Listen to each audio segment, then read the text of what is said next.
Viens, ma belle, approche me voir un instant.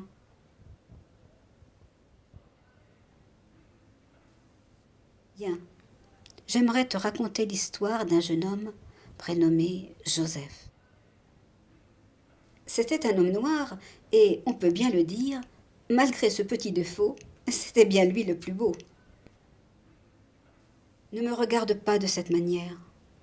Tu ne peux même pas imaginer comment étaient traitées les personnes de couleur du temps où j'étais jeune. Je me rappellerai éternellement cet horrible moment. C'était le 18 décembre 1938. Il faisait anormalement beau ce jour-là. Chacun vaquait à ses occupations lorsque l'alarme retentit. Nous étions tous paniqués. Cela signifiait qu'un meurtre avait eu lieu. Il était de dos. Les deux fillettes gisaient de part et d'autre, chacune la tête sur l'un de ses genoux. C'était un spectacle abominable qui s'offrait à nous. Le shérif lui a directement pointé son arme sous le menton.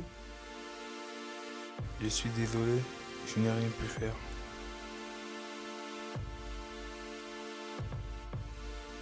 Joseph, l'homme que j'aimais, fut incarcéré pour meurtre.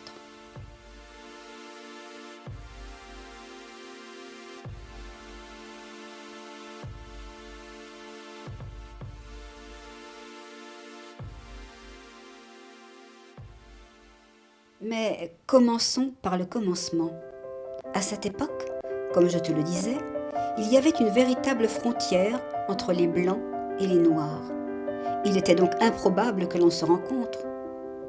Mais le destin en a décidé autrement.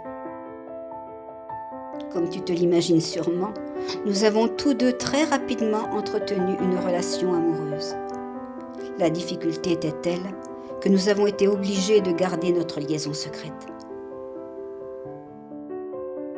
Tu sais, en ces temps, nous n'avions pas les mêmes moyens que vous avez aujourd'hui. Alors, seulement quelques mois après, je suis tombée enceinte de mon premier enfant. Cet incident s'étant répété une seconde fois, nous avons été obligés de faire garder nos enfants.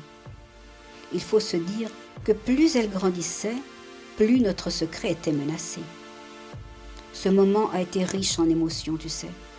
Mais cela n'empêche qu'aucune de mes petites filles n'a pleuré, comme si elles comprenaient ce qu'il se passait rien qu'en nous regardant. Ne me juge pas, s'il te plaît, mais nous n'aurions pas été en mesure de les élever. Nous aurions été chassés de la ville. Je te rassure, Joseph aussi était contre cette idée. Il regrettait chaque jour ce geste qu'il considérait comme un abandon.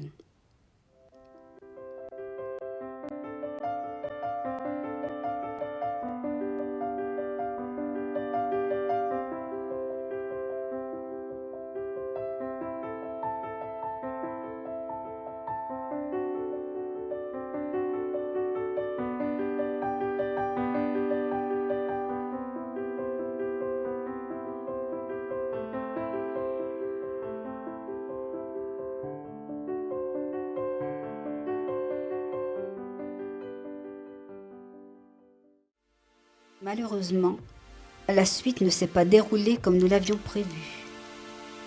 Tout s'est enchaîné à une vitesse folle. Mon entreprise a fait faillite. J'ai perdu mon emploi, mes meubles, ma dignité, mon indépendance. Je sais que vous êtes là. Joseph n'en a jamais rien su. La honte a pris les devants. J'étais incapable de lui en parler. Les huissiers ont débarqué. Je connaissais l'issue de leur visite et l'appréhendais.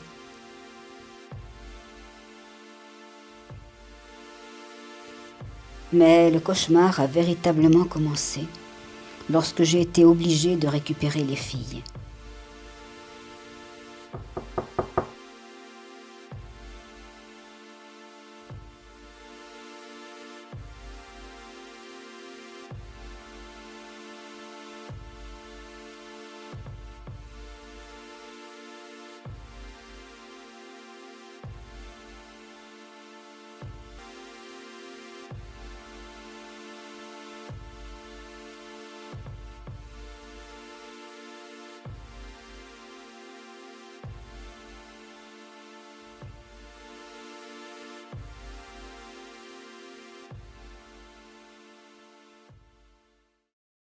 La séance est ouverte.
J'ai longtemps hésité à assister au procès de Joseph.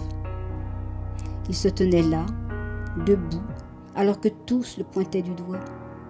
J'ai senti son regard se poser sur moi, mais je n'ai pas osé le relever. Et pourtant, je l'aimais. Mon cœur s'est arrêté au moment où le marteau du juge a frappé.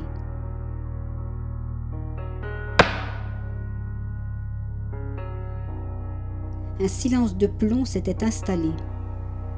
La sentence était tombée. Joseph avait hérité de la peine de mort.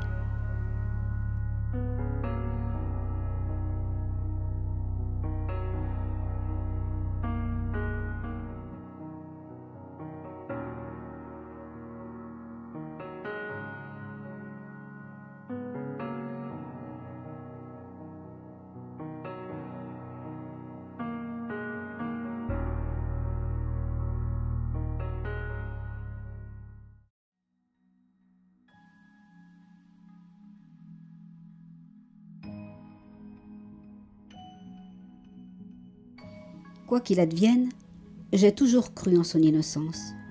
Ne me demande pas pourquoi, tu comprendras bien assez tôt.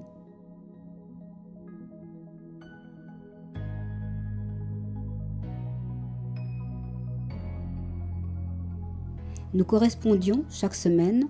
Je crois qu'il avait mis en place un stratagème pour y parvenir. Il ne me l'a jamais vraiment expliqué, probablement par peur de se faire prendre. Là-bas, il n'y avait pas l'air d'avoir grand-chose. Je crois bien qu'il n'avait qu'un lit pour unique meuble. Il écrivait avec ce qu'il trouvait, parfois même des feuilles d'arbre.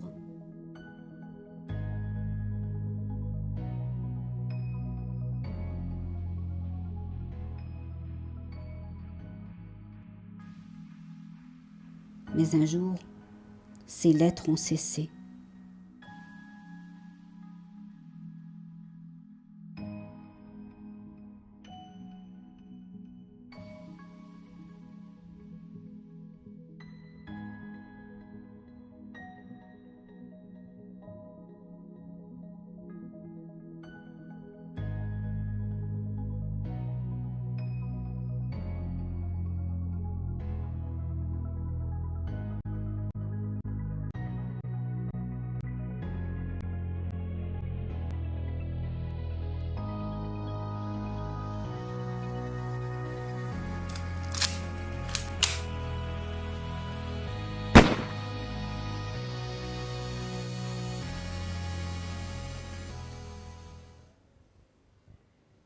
C'est alors que j'ai compris avec effroi ce que je redoutais tant venait d'arriver. Je ne t'ai pas tout dit.